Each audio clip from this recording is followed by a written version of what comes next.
Par Larry Hodgson 5 juillet 2017. Que faire des turicules dans le gazon? Turicule, du latin turiculu pour petite tour, dans un gazon. Photo, Pixabay. Trouvez-vous de petits monticules de terre endurcis à la surface du sol de votre pelouse ou jardin? Il s'agit de turicules, aussi appelés tortillons, les déjections de vers de terre, lombriques. Dans les jardins, la plupart des gens les laissent faire sans mot dire, mais dans le gazon, elles peuvent laisser le sol inégal et le rendre glissant. Dans le cas des terrains sportifs, elles peuvent même causer des blessures aux joueurs. Habituellement, une bonne chose dans les circonstances normales, les turicules sont utiles aux jardiniers. Les vers de terre creusent des galeries en profondeur, jusqu'à 3,5 mètres, et aèrent le sol tout en favorisant la pénétration de l'eau, ce qui stimule la croissance des végétaux. Les déjections qu'ils remontent des couches de sol inférieures à ou près de la surface sont, de plus, riches en matière organique et minéraux, azote, phosphore, calcium, potassium, magnésium, etc. Elles contiennent 2 à 11 fois plus de minéraux que le sol environnant et constituent alors un genre d'engrais naturel. De plus, elles comprennent des bactéries bénéfiques qui aident les particules de sol à s'agglutiner,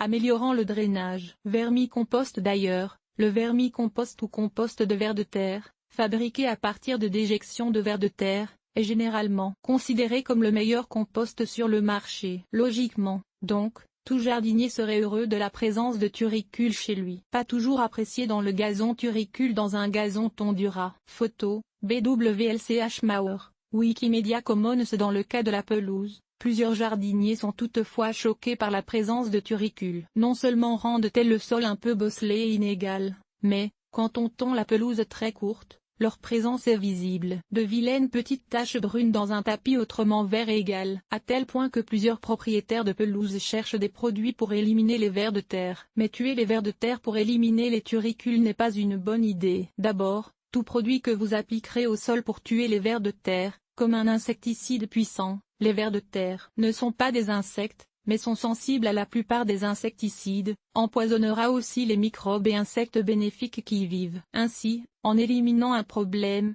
vous en causerez un autre, voire un désastre environnemental, car la qualité de votre sol baissera rapidement et le gazon deviendra plus faible et clairsemé. Quelques solutions partielles. Le terreautage améliore la texture du sol, réduisant le nombre de turicules en surface. Photo, Trilaun.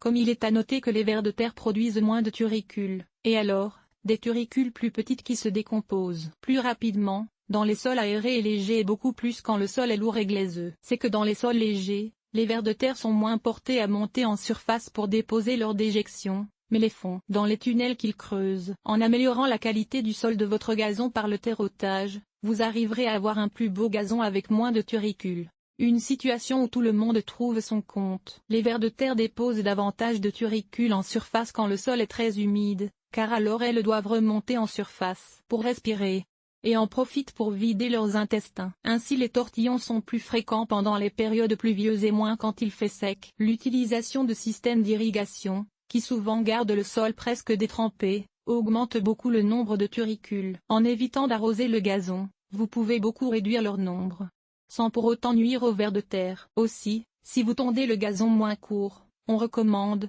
pour la santé du gazon, de le couper à une hauteur de 7,5 ou 8 cm, mais la plupart des jardiniers continuent d'appliquer la vieille technique de scalper le gazon en le tondant à 3 à 5 cm, les turicules seront moins visibles, voire invisibles. Out of sight, out of mind. Hors de vue, hors de l'esprit, comme le disent les Anglais. Les étendre, tout simplement. Il est facile de briser et étendre les turicules avec un balai à gazon. Photo, machine effindée.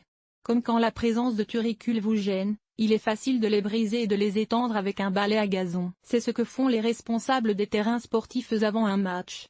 Sauf qu'ils utilisent un balai mécanique remorqué pour accomplir la tâche. Ainsi les minéraux provenant des turicules retourneront leur richesse au sol, au grand bénéfice des graminées du gazon. Mais on peut aussi les ramasser et les ajouter au sol des plates-bandes et potagers à proximité si vous préférez. Personnellement, je m'en fous des turicules dans le gazon. Elles sont les bienvenues dans le gazon écologique que j'entretiens. Mais pour les jardiniers qui voient les choses autrement, les conseils précédents peuvent être utiles.